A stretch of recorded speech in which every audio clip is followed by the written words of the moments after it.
Hola, buenos días. Te invito a compartir un momentito de oración con la palabra de Dios, en el nombre del Padre, del Hijo y del Espíritu Santo. Amén. La palabra que la liturgia nos presenta hoy es Marcos 12, versículos 1 al 12, y dice así: Jesús se puso a hablar en parábolas a los sumos sacerdotes, los escribas y los ancianos, y les dijo: Un hombre plantó una viña, la cercó, cavó un lagar y construyó una torre de vigilancia. Después la arrendó a unos viñadores y se fue al extranjero. A su debido tiempo envió a un servidor para percibir de los viñadores la parte de los frutos que le correspondía. Pero ellos lo tomaron, lo golpearon y lo echaron con las manos vacías.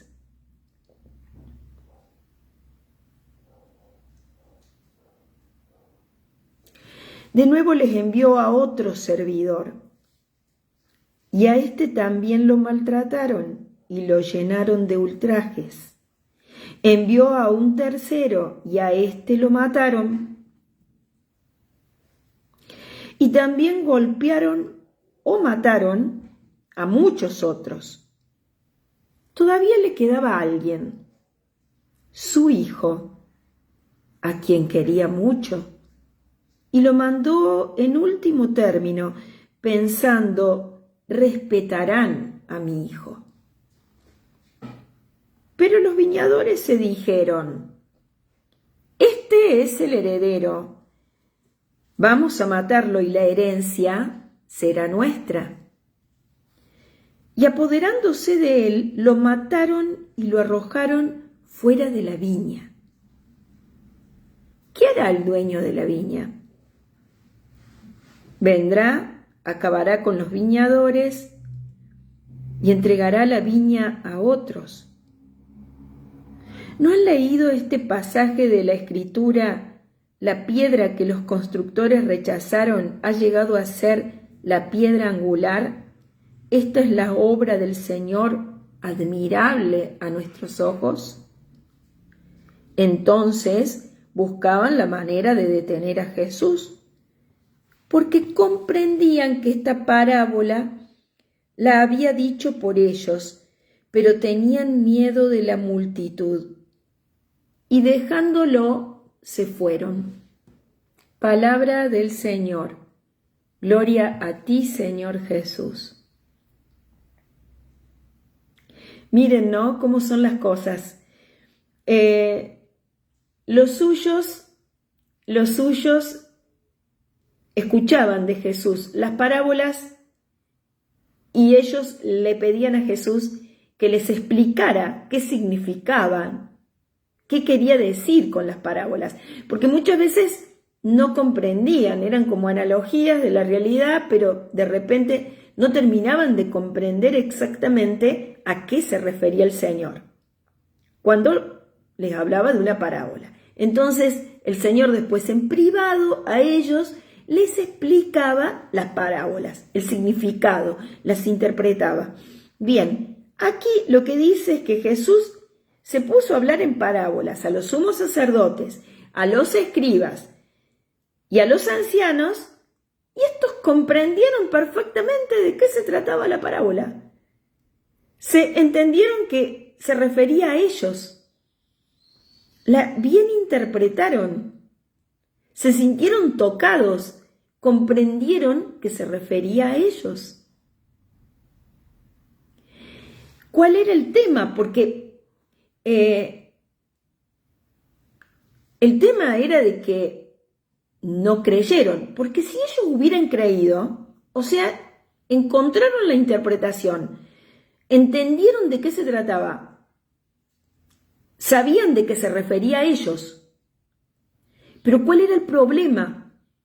Que no creían en la palabra de Jesús, porque si ellos hubieran creído en lo que Jesús estaba diciendo sobre ellos, hubieran creído, aparte de que Jesús era el enviado del Padre al que ellos estaban esperando, el Mesías, el prometido, si ellos hubieran creído, y hubieran creído en su palabra y en sus parábolas, en sus enseñanzas y en la correcta interpretación, teniendo la correcta interpretación de las mismas, si hubieran creído en Jesús, repito y valga la redundancia, se hubieran convertido, hubieran cambiado su actitud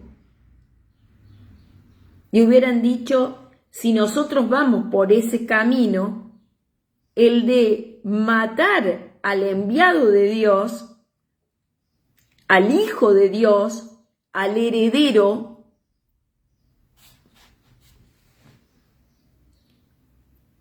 si vamos por ese camino, nos conviene cambiar la actitud, nos conviene cambiar nuestra manera de pensar y de ver las cosas, de ver la realidad, de la mirada que tenemos sobre este hombre. Tenemos que cambiarla. Necesitamos de una conversión. Hubieran creído, estaban interpretando correctamente, hubiera sido toda otra la historia. Sin embargo, no sucedió así. Bueno, esta parábola y esta palabra de Dios, con su correcta interpretación, también está a nuestro alcance. Y nosotros sabemos que la palabra está para ser conocida, escuchada con amor, creída y vivida. Y nosotros sabemos que la palabra es una espada de doble filo que atraviesa y penetra nuestro corazón y nuestra vida, nuestra historia, todo lo que tenemos en nuestra interioridad, todo lo que somos y tenemos,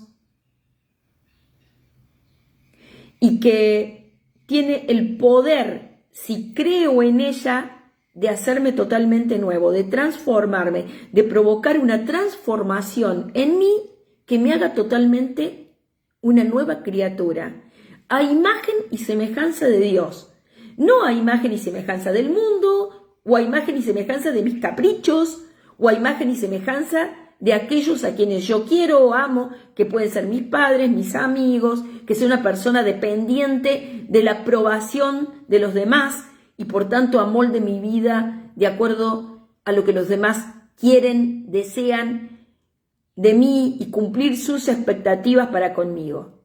Si soy una persona totalmente libre, voy a estar lejos de todo eso. Si soy una persona totalmente libre, voy a elegir a aquel que es la libertad.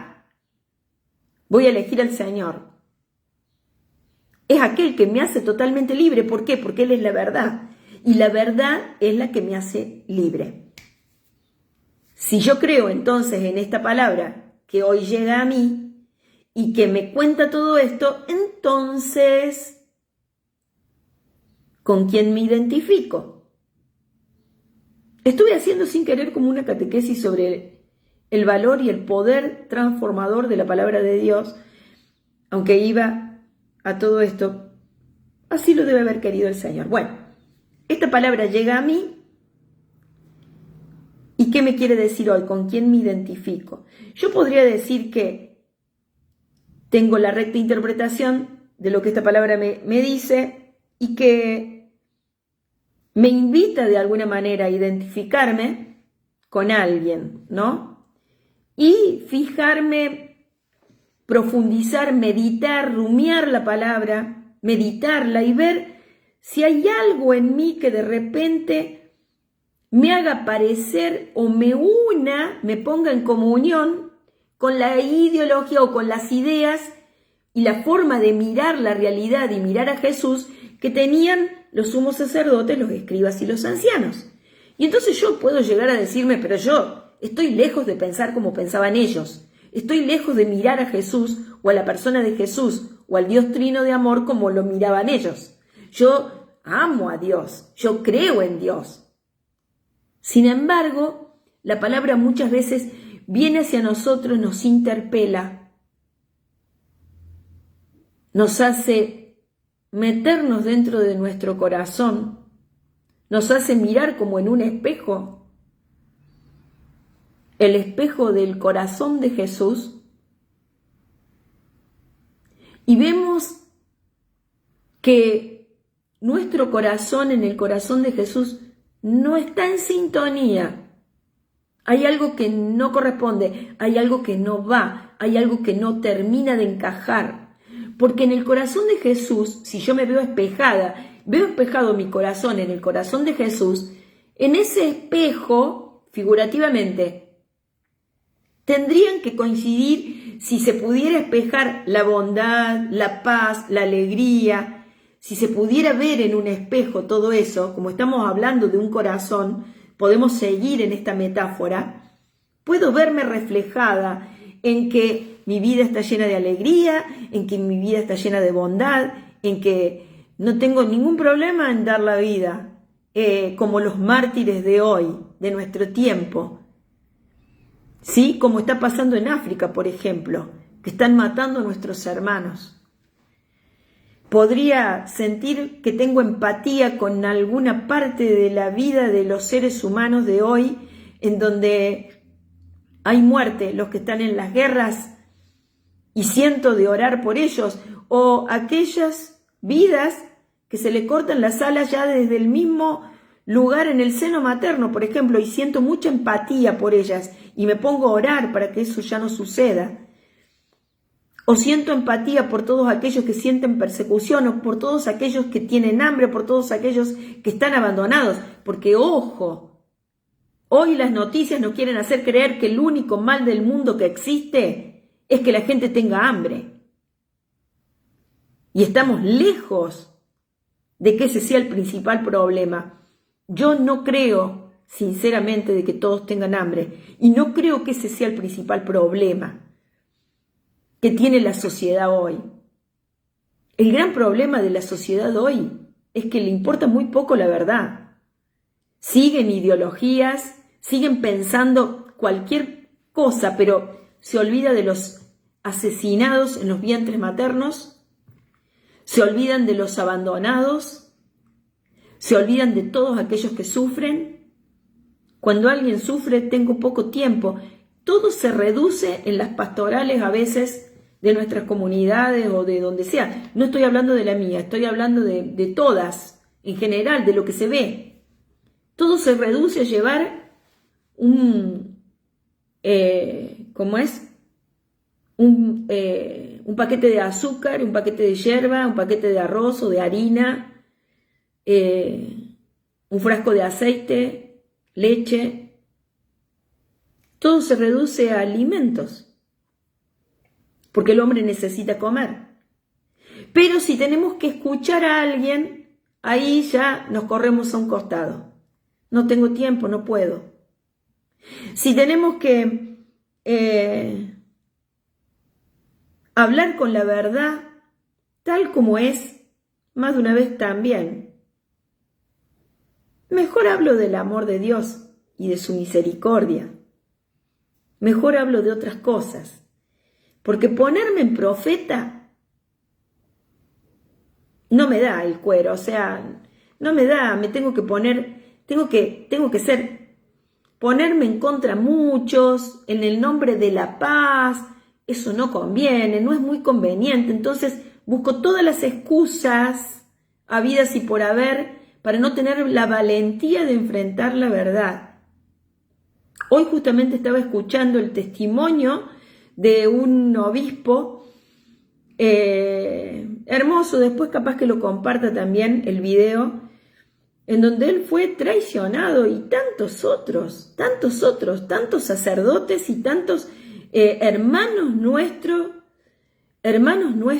traicionados por sus amigos, porque los que traicionan no son los enemigos te atacan porque ellos quieren atacarte y quieren hacer eso. Los que traicionan son los amigos. Son los amigos, como Judas traicionó a Jesús. Cuando se habló de traición en Judas es porque Judas era amigo de Jesús. No se habló de traidores en el sumo sacerdote, en los gobernadores, en en los que estaban en el momento en el poder, en los fariseos. No, ellos lo atacaban porque ellos querían atacarlo y no estaban de acuerdo con él. O sea, acá estamos hablando de otras cosas, estamos hablando del amigo que traicionó. Bien, entonces Jesús, estamos ante esto y vuelvo, ¿no?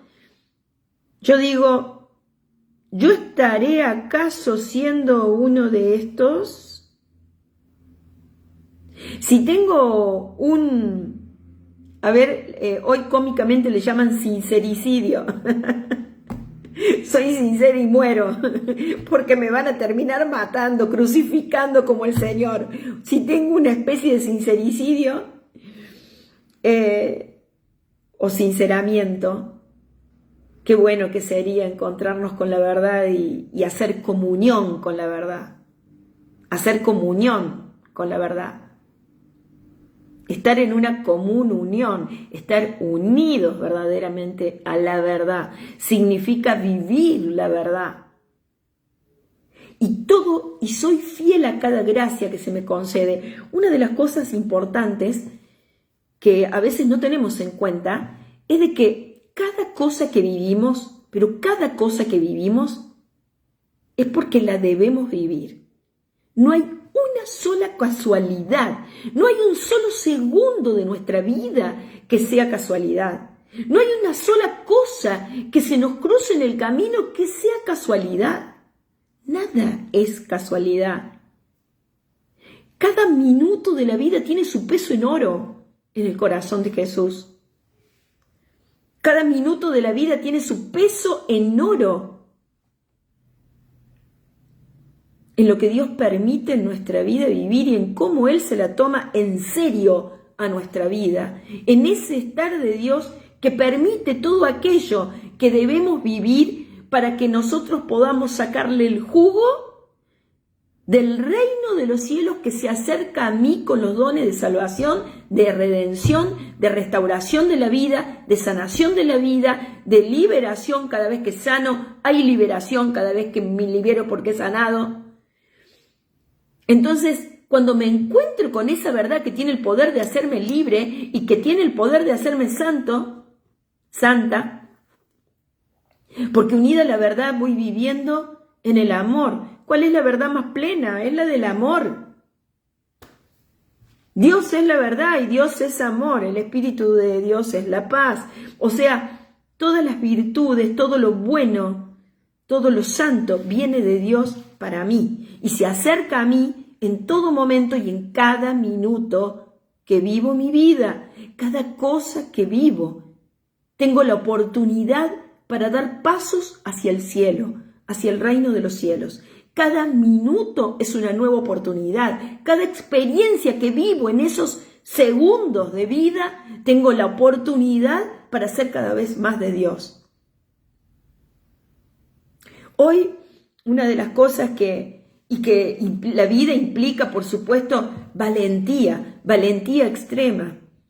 Porque hay muchas cosas que tenemos miedo, pero en todo caso, lo que tenemos en la vida y en cada segundo de esas cosas a las que le tenemos miedo es no de seguir teniendo miedo de aquello que viene a mí como una amenaza, sino la oportunidad de ver a qué le tengo miedo, para que viendo a qué le temo, poder entregarlo al Señor y pedirle al Señor, como nos dice el Salmo de hoy, Jesús, en vos confío.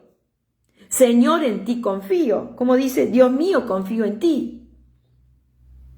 Y entonces decir, en esa confianza, lo voy reemplazando y va sustituyendo al miedo que me habita, que es un espíritu, como todo pecado. Entonces, expulso el miedo de mi vida para confiar en Dios. ¿Qué es lo que más me importa? ¿Qué es lo que más me interesa en este mundo? ¿Vivir bajo el refugio de otros? Me importa poco. Me importa poco. Una vez, hace mucho tiempo, cuando comencé todo este camino espiritual, hace muchos años, pensando en mi historia de abandonos, soy adoptada, A los 2 meses de vida me dejan en un orfanato.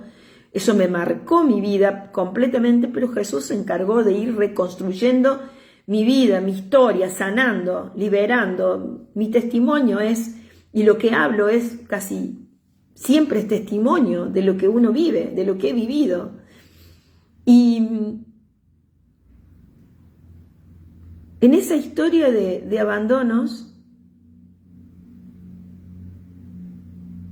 lo único que puedo ver es a un Dios que tomó mi vida, que me rescató y que uno de los pensamientos que venía a mí cuando comenzó con toda esa historia en conciencia mía, porque la salvación, el don de la salvación se nos ofrece de una, pero uno llega a un momento en que uno empieza a ser consciente de eso. Entonces, qué importante que es la conciencia, ser conscientes. Es ahí donde empezamos a tener responsabilidad sobre nuestras decisiones, cuando somos conscientes. En un momento tuve conciencia de que no importa quiénes me abandonaran o cuántos me abandonaran, aunque quedara sola en este mundo, sola, nunca iba a estar sola, porque Dios estaba conmigo,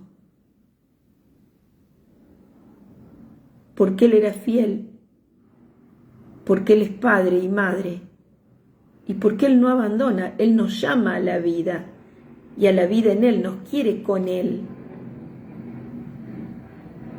Él no está pensando en abandonarnos. Él está pensando en unirnos a Él. No nos expulsa, nos llama. Él te llama, nos decía la palabra hace unos días. Acércate, Él te llama. Él nos llama, Él nos busca, Él nos quiere con Él. Cuando hice esa afirmación, todo lo que siguió después, lo pude ver, fueron abandonos humanos, uno tras otro, experiencias de abandono. Hasta llegar a estar casi sola. Nunca me dejó completamente sola. Siempre había al menos una persona en la que yo podía confiar. Al menos una. En la que yo me sentía acogida, abrazada, comprendida, recibida, escuchada, valorada, querida. Al menos una. Pero en la conciencia de que, claro que me dolía tremendamente esos abandonos, me dolían tremendamente, me hicieron sufrir mucho, pero había una conciencia como una luz interior tremenda, era el sostén del Espíritu Santo, de que Dios estaba conmigo. Era el abandono de los seres humanos, pero no su abandono, no era el abandono de Él. Eso lo tuve por años, a esa experiencia. Después el Señor fue sanando todo eso, restaurando, pasó la prueba. ¿Por qué? Porque nunca renegué de Él. Y más allá de que más de una vez le dije, cuando me tocó venir a vivir a Córdoba, por ejemplo, y tuve que dejar todo, mi familia en San Antonio, en mi pueblo, mis amistades, mis amigos, las personas más cercanas, todas. Me vine a vivir sola a una ciudad en donde no conocía prácticamente a nadie, o a muy poca gente, pero que no los veía todos los días. O sea, y empezar una vida social totalmente diferente, distinta, a relacionarme con personas con las que no conocía. Era otra experiencia, otra cosa totalmente distinta. Más de una vez sentía esa experiencia de soledad. Aparece una estoy haciendo este videíto y van apareciendo, como es, de las aplicaciones, las notificaciones, perdón, de algunas aplicaciones que tengo, y dice: una vida hermosa te espera. No tengo dudas de que una vida hermosa me espera mientras estoy diciendo esto. Qué increíble. Creo que es por el logo, creo que es de Pinterest, algo así, o no sé de qué será, pero bueno, ya está. Una vida hermosa te espera. Sí, Señor, sé que el mensaje me lo enviaste vos y no tengo dudas. Ya tengo una vida hermosa gracias a vos, Jesús. Bueno, la cuestión es que bueno, esa fue mi experiencia de soledad. Una vez iba en el auto, creo que este testimonio ya lo conté, y estaba sufriendo bastante, y en un semáforo siento y pienso en mi interior, digo: estoy sola, y siento claramente en mi interior: no estás sola. Y era cierto, era verdad. Fue tanta la experiencia de tantas experiencias amargas, muy amargas, de robos, de comenzar de cero en muchas cosas, de no tener lo suficiente, de cambios muy grandes, no para lo que el ser humano hoy valora como bueno, sino de experiencias de cruz. Sin embargo, no puedo decir otra cosa más que: gracias, Señor, porque es como les decía recién, no hay un solo segundo de nuestra vida en donde Dios no esté en control. No hay un solo segundo de nuestra vida en donde nuestras experiencias sean experiencias de vida total, en donde lo que vivimos es lo que tenemos que vivir, porque si miramos con profundidad la vida y si le pedimos a Dios su mirada, vamos a comprender que en cada segundo de vida hay una enseñanza, hay una gracia que me está esperando, que Dios me tiene reservada, me tiene preparada y está dispuesto a dármela si yo estoy mirando atentamente, viviendo atentamente la vida, viviendo la vida con los ojos abiertos, con una mirada abierta, con un corazón abierto a recibir su amor, su gracia, su vida en mí. Por eso, hoy, la gran pregunta es: yo quiero ser, de alguna manera estoy leyendo acá, ¿no? Dice: este es el heredero, vamos a matarlo y la herencia será nuestra.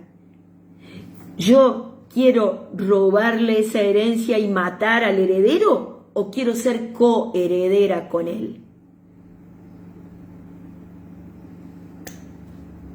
La gran pregunta de hoy, para mí al menos: la piedra que los constructores rechazaron ha llegado a ser la piedra angular.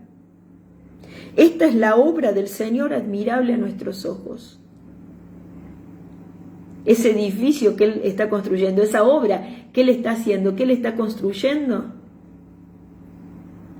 esa obra que es mi vida, este edificio que es mi vida, la piedra angular es Jesús. Y si Jesús es mi piedra angular, entonces la obra de mi vida, que es la obra del Señor, será admirable a nuestros ojos. Será esas palabras que aparecieron recién: una vida hermosa te espera. Creo en eso, y quiero eso, y pido eso. No quiero otra cosa, no me conformo con menos. Sabiendo de esta belleza, sello con la sangre preciosa de Jesús ese deseo en mi corazón y su obra en mi vida. Y pido que el Espíritu Santo, que ha comenzado esa obra, la finalice, la termine, y que me dé todas las gracias que necesito para ser fiel, dócil y estar unida a su voluntad siempre. no quiero menos, no me conformo con menos, y estoy compartiendo este pedido que hago para mi vida para invitarte a pedir lo mismo. ¿Por qué? Porque es como les decía antes, yo siento que mi vida es muy hermosa en Él. Yo siento que yo soy feliz así como soy, con lo que tengo, con todo lo que tengo, con toda la belleza de lo que Dios me ha dado. Que no tiene nada que ver con las cosas exteriores, tiene que ver con tu interior. Porque de nada vale tenerlo todo externamente cuando por dentro estás roto. Cuando no tenés paz, cuando no tenés alegría, cuando no tenés seguridad, confianza, cuando no sabes a qué atenerte o de qué tomarte para ponerle a tu vida un suelo firme, una roca firme, poder caminar sobre roca firme, poder decir estoy segura hacia dónde voy y estar desapegado totalmente de todas las cosas de este mundo y de todas las personas incluso. Amarlas, pero sin estar apegados ni dependientes de las personas, ni de la aprobación, ni de nada.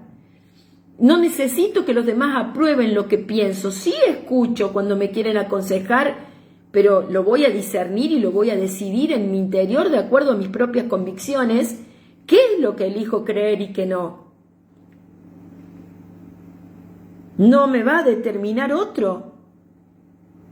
Por eso, en la iglesia, por ejemplo, en nuestra iglesia, una de las cosas que veo que destruyen a nuestra iglesia es las heridas que provocan este tipo de dependencia, en donde atan a las personas y no les permiten ser totalmente libres. En mi predicación de Cristo, una de las cosas grandes que debemos pedir es esta libertad que nos hace libres para poder predicar a Jesús con la vida, no solo con las palabras, con la vida. Esa libertad hará que yo sea totalmente libre para predicar con la vida a un Jesús que más de una vez, aunque tenga que decir el aborto es pecado mortal, lo diga. Que deje de politizar mis mensajes del Evangelio. Que deje de poner un tinte en donde lo doy vuelta para decir lo que me dijeron que diga o lo que tenga o lo que los demás esperan escuchar. Que empiece a mirar las cosas importantes de lo que tengo que decir, como decir que el demonio existe, que el infierno existe y que si no pensás en tu vida en pos de la eternidad, entonces vamos mal, Vamos mal. Porque, vuelvo y reitero, si pienso que toda la salvación viene de tener pan en la mesa, estoy equivocada. La palabra es clarísima en ese aspecto. No solo de pan vive el hombre, sino de toda palabra que sale de la boca de Dios. Démosle ese pan a todos los hombres y a nadie le faltará el pan material. Porque si le doy el pan de la vida eterna, le enseño a vivir en el amor. Y si le enseño a vivir en el amor, le enseño a compartir lo que tengo. Porque voy a amar y por amor voy a dar de lo propio. Y si veo que a alguien le falta pan, se lo voy a compartir. Y si veo que a alguien le falta trabajo, se lo voy a dar. Y le voy a dar todo lo que pueda en la medida de lo que pueda. Y eso es lo que me va a hacer y lo que cambia una grande ante los ojos de los demás y de Dios, aunque poco me importe cómo me vean, pero el único que me importa cómo me vea es Dios. Pero eso es también el principio del cambio de una sociedad. Estamos luchando tanto, renegando contra el pan y qué sé yo cuántas otras cosas, y no comprendemos que el hambre verdadero y la sed verdadera que tiene el hombre de hoy es de Dios.